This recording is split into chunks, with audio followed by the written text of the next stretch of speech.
Hey, welcome back to Reading the Psalms with me with this Grammy. We're up to Psalm 59 today, and I hope you're enjoying the Psalms. I'm just trying, as I'm learning, I'm not saying from the beginning that this is a journey for me, okay? I'm just learning, and I've made mistakes that I go, oh, I didn't like the way that, or I need to do this, and my goal is I want, again, that I'm reading to my grandkids in the future, and I want to make it interesting for them. I want to bring it to life more and encourage them to read the history about David. Well, I want to encourage them from Genesis to get to David, to get to here, because that just makes it all more fascinating and interesting and real, because it was real. And so I hope that you guys reading along with me, that I'm bringing it to life a little more about who David is and what these Psalms are. And 59, he's again just in distress. Saul sent his men out to just sit and watch his house and roam the streets at night, just waiting to kill him. So can you imagine? I mean, this is huge, being stalked by Saul. And so he's just got to be a nervous wreck, you know.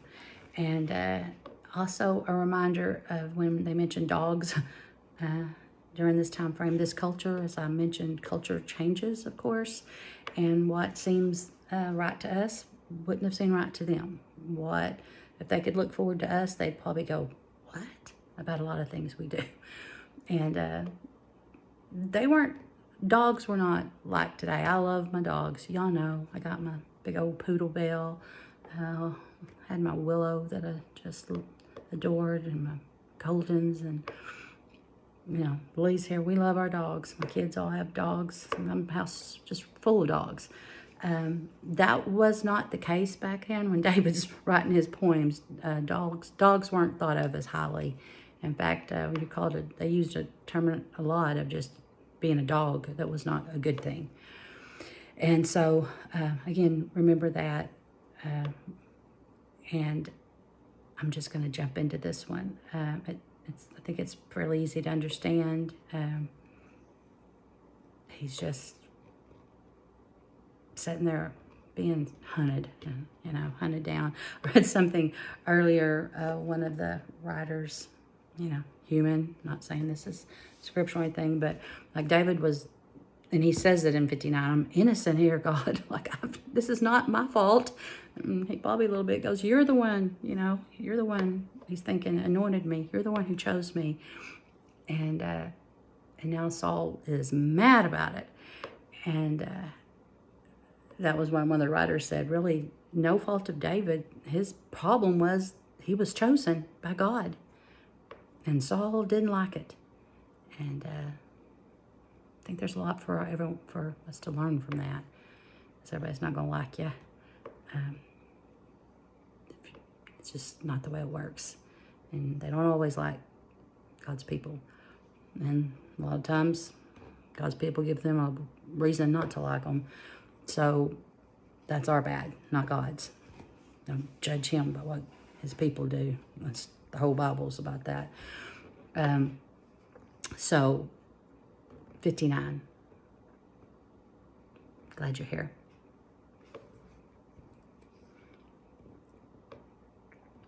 Deliver me from my enemies, O my God.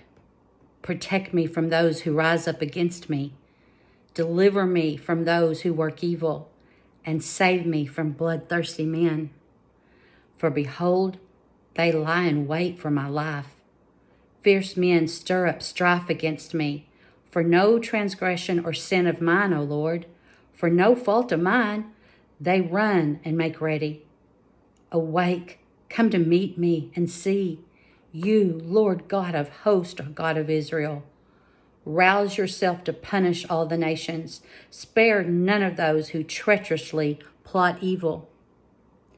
Each evening they come back, howling like dogs and prowling about the city. There they are, bellowing with their mouths, with swords in their lips. For who they think will hear us. But you, O Lord, laughs at them. You hold all the nations in derision. O my strength, I will watch for you. For you, O God, are my fortress. My God, in his steadfast love, will meet me. God will let me look in triumph on my enemies. Kill them not, lest my people forget. Make them totter by your power and bring them down. O Lord, our shield. For the sin of their mouths, the words of their lips, let them be trapped in their pride. For the cursing and lies that they utter, consume them in wraths. Consume them till they are no more, that they may know that God rules over Jacob to the ends of the earth. Each evening they come back, howling like dogs and prowling about the city. They wander about for food and growl if they do not get their fill. But I will sing of your strength. I will sing aloud of your steadfast love in the morning. For you have been to me a fortress and a refuge in the day of my distress. O my strength, I will sing praises to you. For you, O God, are my fortress, the God who shows me steadfast love. I'm going to read that 16 and 17 over. I just always love where David brings it back. But I will sing of your strength. I will sing aloud of your steadfast love in the morning.